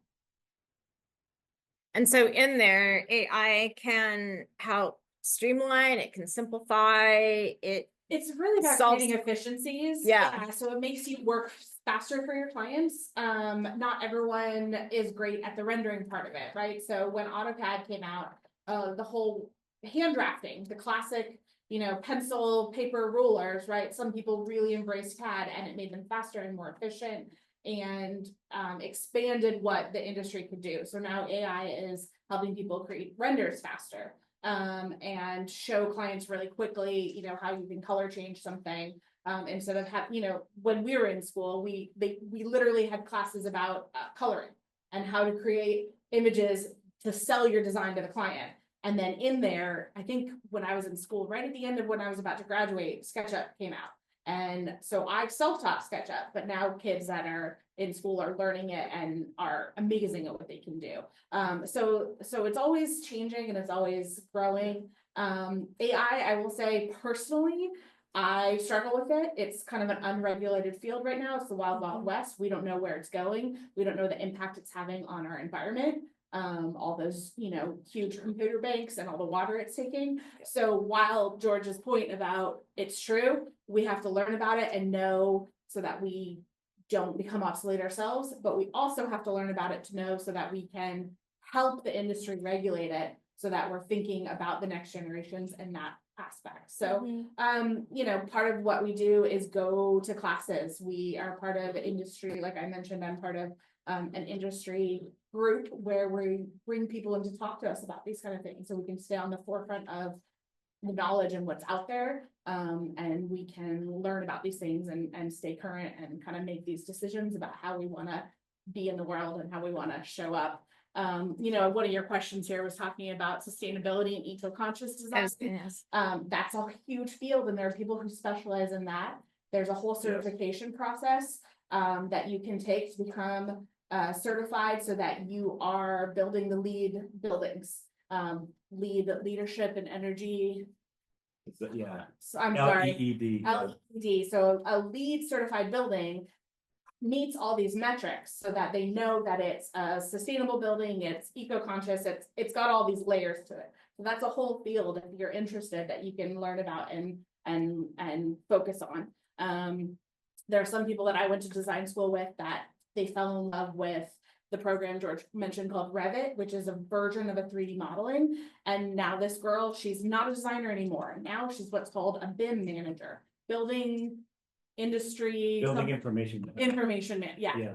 So all she does is she works with all of these big high-rise buildings, all the contractors, and she just makes sure that that model is perfect and it's working and it's functioning. Someone else is doing the design, but she knows this one program inside and out, forward and back, that her entire job is just making sure that that 3D model is always running and it doesn't lag and it doesn't blip out and it's not too big, right? So you can find your area where you want to focus on as well. The other side of it is what they don't teach you in design school is how to run a business. So if you want to do what George is doing, working independently, that's a whole other world of learning finances and how to pricing structures, how to hire people, how to pay people, right? There's huge level. I wish I had an MBA because I think it would make me a better businesswoman. I'm a great designer. The business side of things is really hard for me. So I like that I've paired up with someone who maybe has a little bit more of that and is helping me learn and grow in that area. There are designers I know that I went to school with that have left the industry. Now they're working in showrooms and they're just selling products, or they're reps for products and they come to me now and teach me about their products and I get product knowledge from them so that then I can go and take that product to my clients. So there's a lot of areas in this field that you wouldn't necessarily think of that you can get involved and be in the industry without maybe being client facing or working on someone's budget if that doesn't appeal to you. Yeah, just to kind of piggyback on what Victoria was saying, because I know that was one of the questions. The world of interior design, most people think about interior designers as someone that works in houses. But interior designers are everywhere. They're in government agencies because any space that you walk into and look at, someone had to have designed that. And within interior design, there's also specialties that maybe you enjoy. As Victoria mentioned, there's designers that all they do is the models, the 3D models. So they're not even really making decisions. Maybe another designer is saying, here's how I want the space to look. I want a wall here, but they may not have the expertise to run CAD or to build in 3D modeling, SketchUp. So there's designers that specialty is only that. There's designers whose specialty is only color. There's color consultants. And if you're trying to paint your house or you have a historical house that has to remain within historical colors, their expertise is in color. And so they can tell you, these are the historical colors that would have been at the time. And here's the combinations I'd use for this Victorian. because Victorians had these types of colors. And this is a different type of house, and it would have had this kind of color at this period. There's designers that specialty is only lighting. Lighting, the more you know about lighting, the more you're like, oh my God, I had no idea there was so much about lighting. It is so, lighting, first of all, let me say, is half of interior design. Unless you have good lighting, then your design work that you've done doesn't look good. And it is such a specialty, especially if you're talking like in a large or an office environment. There's designers that only do lighting. Because you need to know, is it direct? Is it indirect? Is it task lighting? Is it just a accent lighting? Is it mood lighting? What's the color temperature? Do you know what that means? The color temperature of this light? You know? So is it warm or is it cool? What does that mean? The incandescent light bulbs that we grew up on, and you guys maybe still remember, you know, those are 2,700 Kelvin. In an office environment, typically it's about 5,000 Kelvin. That's that really white, bright light. And nothing will kill a home interior design that has that bright white light, because it's just horrible. You want that warm light. But then there's also CRI, which is the color rendering index. How true with LEDs, it's a problem with LEDs because if you hold an apple in front of an LED light and it has a really bad color rendering index, meaning something that's less than 85, it ranges from 0 to 100. If it's 85, that red apple might look really dull. But if it has a really good color rendering index, 95 and above, that red apple is going to look like a red, delicious apple. So now think about kitchen design, and you've put in these really bad, and I will say cheap LED lights, and you have no idea that it should be a warm temperature or that the color rendering index, meaning how true colors look under that light, as judged by the sun. You put in these really bad lights in your kitchen, and everything you're cooking in the kitchen just looks terrible. It's because of the lighting. It's not because your lettuce looks disgusting. It's because the light looks terrible. Or you've placed the light and suddenly you're at your countertop And you're in and shadow. it's behind you and you're casting a shadow and you can't see what you're chopping, right? So you have to think about where that light gets placed. So there is a whole Which specialty. that's really important in Yeah. restaurants. Yes. Exactly. So Yep. there's a whole specialty that does just lighting. And it gets even crazier when you're talking about like a hospital environment, or really probably the people that do the lighting the most are in retail. Because you don't even know when you walk into a store how heavily influenced you are simply because of the lighting, not the display, the mannequin, the way the store looks. It's the lighting. Do you guys remember have you gone into Abercrombie and Fitch? Do you remember when it used to be really Yes. dark Yes. and everything else? I mean, that would be like the epitome of lighting, because think of how Yes. dark it was in that store. Everything was dark, but you could see everything because they were just like, They the had like a master like, spotlight lighting. type thing. yes, They're really Hollister creating that, too. that environment. that Yeah. environment. And you go into a retail store, so it's like, what are we highlighting? What are you showing? How do you showcase? There was a whole, in school, interior design school, we had 2 whole classes on just lighting. And learning how to light a retail environment. How bright should it be? How many lumens? What's the color rendering index? What's the color temperature? Is it close to a window? Is it far away from a window? And is that window on the north side? How does all Yeah. natural light affect the space? So that is a specialty in and of its own. So when you think about the world of interior design, if it's something that you're interested in, just know that it may not just be what I've shown you. We do residential and small commercial. You can work in other interior design fields, whether it be hospitality, doing hotel rooms, retail, schools, other things, as well as subspecialties that deal with maybe just color, maybe just lighting, or maybe it's just using the programs. You're an expert at CAD, you're an expert at SketchUp, or interior design also lends itself to furniture reps. You're the rep for the furniture. That's the difference from a salesman that works at a store. You're someone that represents the company to sell your goods to people that want to buy it, like stores, like designers. So you know everything about the fabrics, how it's constructed, the wood, where it comes from. So there's all sorts of facets of interior design, not just what we presented here today.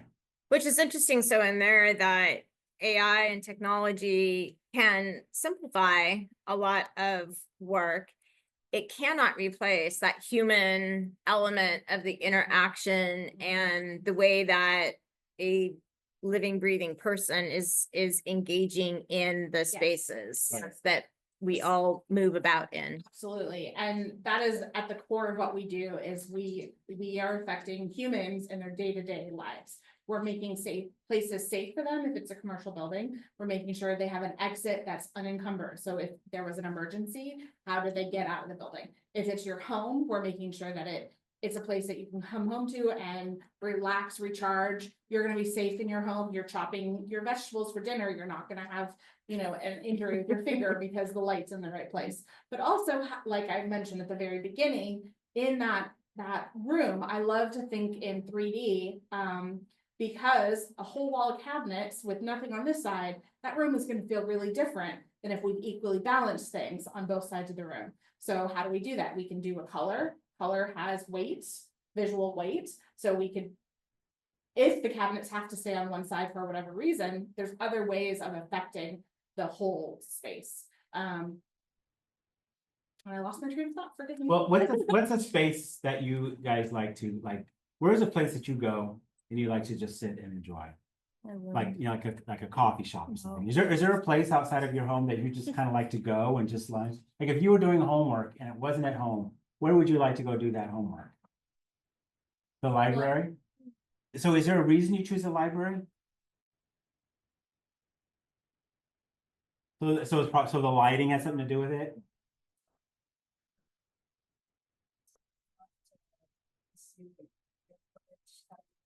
Comfortable. Especially if they're not like. Yeah, they've been putting them in. It's easier to like focus. And I imagine that there's probably, because it's quieter, right? And interior design actually deals with sound as well. We are trying to figure out how to meet the sound requirements of the room. So like I had a client that had a basement and he was in a band. And so I had to think about acoustical things in this space to absorb the sound so his neighbors weren't getting disturbed, but that he could still record at home in this acoustical space. But it's also like if you're designing like a bathing room, you probably want to consider like light, some sort of coverings on the windows so that it's dark in the daytime when the baby's taking a nap. Are there lots of soft elements in the room so there's not so much bouncy sound? Like in this room right now, the only soft element in this room is the floor. Everything else is a hard surface. Everything about this says it's a commercial space and not a residential space because of that. So what is it that makes a residential space? It's maybe draperies, it's some soft elements, it's a rug, it's everything else. So take a coffee shop. Do you guys like coffee? Do you ever go to Starbucks and hang out there? Do you like hanging out in the Starbucks that you go to? Well, let me not use Starbucks then, any sort of like a coffee shop, a place that you might go and hang out. The next time you go and hang out there, kind of think about, why is it that you like to hang out here? Yes, you're getting, a beverage or something to eat and sit down, but look around and take a look at the surroundings, what's the chairs that are there? What type of chairs are they? What color are the walls? What's the lighting like? What's on the ceiling? How are they concealing this commercial building with the ceiling? Did they just paint it black? Which is okay, I'm not trying to say that. But is there something else that's interesting? The fifth wall, they call it. What makes that space interesting? And understand that didn't just happen. A designer designed that to evoke that very thing, for it to be comfortable for you to want to go and stay. Or on the flip side, a fast food joint, right? It's hard, it's uncomfortable, the seats don't move, they don't want you to stay, they want the turnover. So that's a different sort of design. How does a human interact with the space? So for students who are still in high school and wanting to continue to pursue this as a career, what are some ways that they can get into the industry and start to do some of the work and like entry level places after they've graduated high school? So like Heritage School is not a degree program. They do teach about interior design. I have, had a lot of interns through Heritage. I've used a lot of the students coming in through internships.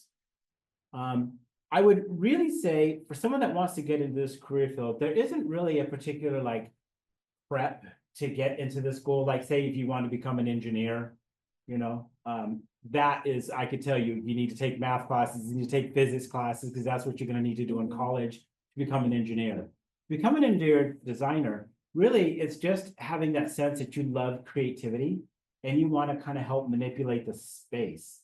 There really isn't a prerequisite to come into it. I will tell you, a lot of students that when I was going through college were students that were coming through with their second degree, or it was a changed career field. They come into it later because it's hard to know what you want to do at 16 or 18. You know, people ask you, what do you want to be when you grow up? Doctor? I mean, because that's, you know, everyone's supposed to be a doctor. Well, then you should start doing this, this, this, and this. And you get into college and you find out that you don't want to be a doctor. You don't want to be a scientist. You don't want to be a this. And you hit 30 and you're like, you know what I really love? I want to be a nurse. I want to be this. I want to be an interior designer. And so you go back to school and find your passion.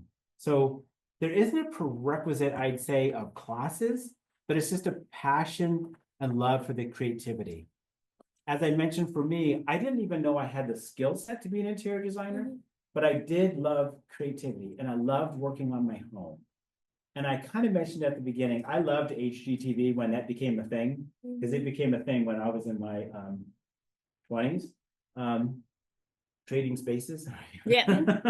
Which is horrible now. Yeah.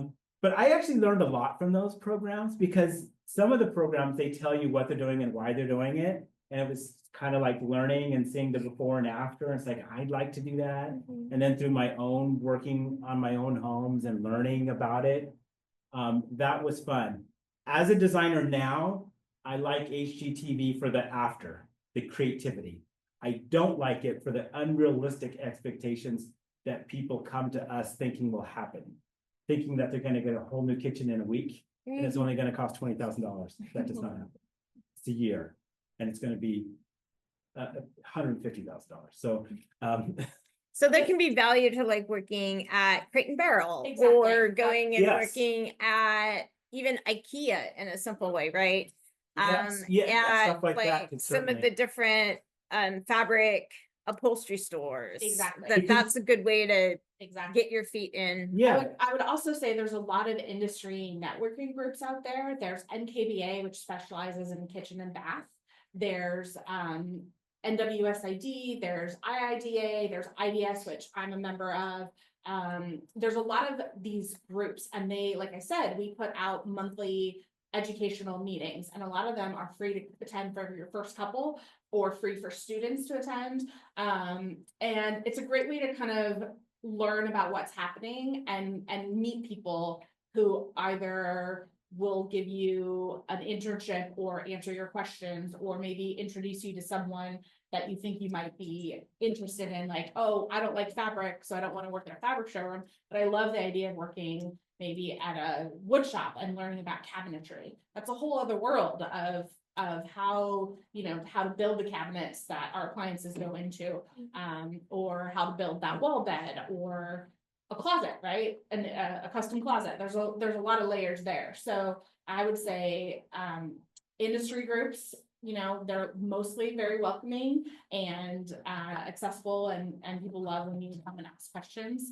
And then, yeah, like, don't be afraid to, like I said, I started off at a fabric showroom, ended up working there for 13 years. And I learned so much about interacting with different people and different price points, and just getting a really niche education in this one area, which has served me well, you know, as I've expanded. And now I do less draperies, but I have that knowledge on, you know, all the details that go into. You'd be amazed how many details and decisions have to be made for one window. And so if you extrapolate that over an entire house, it just kind of sets you up to know, okay, I have to be detailed and keep good notes and know that there's a lot of questions that I need to ask. So you can start here and go here. Design, we often say, is not linear. the design process, it can look like this a lot. You know, you think you're not getting anywhere and suddenly you arrive at the end. And each decision informs the next, and that's true in life and in the design process. And in that, to the point is those jobs that seem like entry level at Crate and Barrel or IKEA, you're learning basic customer service Mhm. and how to engage with people because you're informational interviewers in Yeah. what you do. And so getting comfortable in having conversations with Yeah. strangers. Exactly, and you're gonna get just comfortable in understanding like your particular product, like this is say Crate and Barrel, for example. There's accessories, there's furniture, you're gonna start to understand how that gets put together, the combinations, colors, and that just gets compounded and expanded to other, you know, as you become a Mhm. designer, Mhm. understanding how a chair is made. Now you understand the difference between this chair versus this chair. Why is this one only 500, but that one's 5,000? Yeah. Just understanding why is it other than just the name that's on it? Because sometimes there is a reason why there's. And I would say one of the best skills you can hone is your observation skills. So Yes. when you walk into Yes. someone's home, noticing Mhm. the signs of life, how they live, what have they collected, where are their things going when they walk in the door. For example, we had a client who had called us in to do help them just pick tile for the kitchen. They had already worked with a contractor. We weren't designing really anything, just helping them finalize decisions. But we were observing, we saw their art collection, we saw, you know, how they live their life. And they called us after that decision was made and said, hey, we like you so much. Will you help us design their powder room? And because I noticed and observed all these things, I found this incredible wallpaper without knowing anything about them other than what I observed. Mhm. I submitted this wallpaper in front of them and they said, how did you know? I said, what do you mean? This wallpaper had bugs all over it. And they looked at each other, they said, well, Rob's dad was an entomologist and has an entire collection of Oh my preserved gosh. bugs that are upstairs. How did you know? And it was literally just observing the Mhm. things that I could see in their home. And it made me choose this wallpaper to show them. And now we're on the third project with them. We're doing their living room and we're soon gonna do their bathroom. So we started with consulting on a tile for their kitchen, and we're now designing other areas of the home because we built that relationship. Do any of you have any questions? And by the way, if you're ever interested, I'll give you my card. I'm always Yeah. happy to answer any questions. And when we do installs, installs are the days that we go to the client's home and finish it off. So that's when all the furniture arrives. We're doing all the staging, and they That's are just very right in long here. This days. is on the same. And so often on those days, I try to get extra help to come in, because it just always helpful to have extra hands to help with that. And so I have on occasion just hired other people to come in and help with that. And so again, I'll give you my card if you're interested in this, or interested in me contacting you when we are doing an installation. I'd be happy to do that because you can kind of see at least a day of what we're doing. It's gonna be the finished product, Very but that's the interested. best day ever. It's when it's done, and the client gets to come in and see the finished product for the first time. I've had a client cry one time to do that. It was a small space and she really couldn't make up her mind, and she kept changing her mind over and over and over. Because it was just hard for her to like give up the trust to a designer and not see what we can see as a designer. And when she finally came to the decision of this is what it was going to be, we spent the whole day doing her condo, and she came back at the end of the day.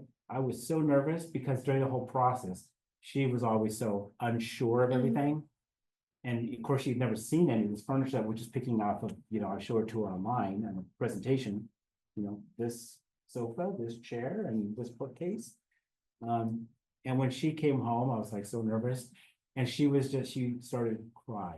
I wasn't sure what to think at first, but she's like, you know, she's like, you showed it to me on paper. I just couldn't imagine it was gonna look like this in real life.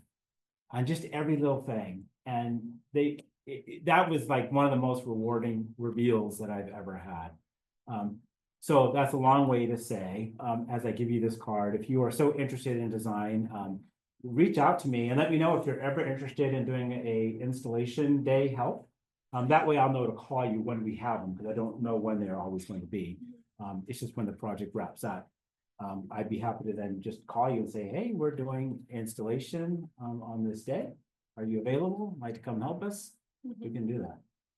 And I'll give you a little bit of insight. Yeah, Mhm. and that's Yeah. a, Every day. that's a really great opportunity that you're providing and that ability to mentor and be a resource. So thank you. Yeah. So I'll leave a few cards here with you and I'll give you all Yeah, these okay. cards there. And students, while you're doing that, we have the evaluation code, and students online, you have the evaluation code. You guys also have them in front of you.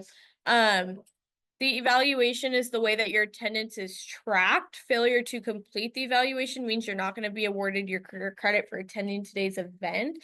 It also is a way for you to provide us feedback on how you thought today went, events that you want to see in the future, and any feedback that can help us. So thank you.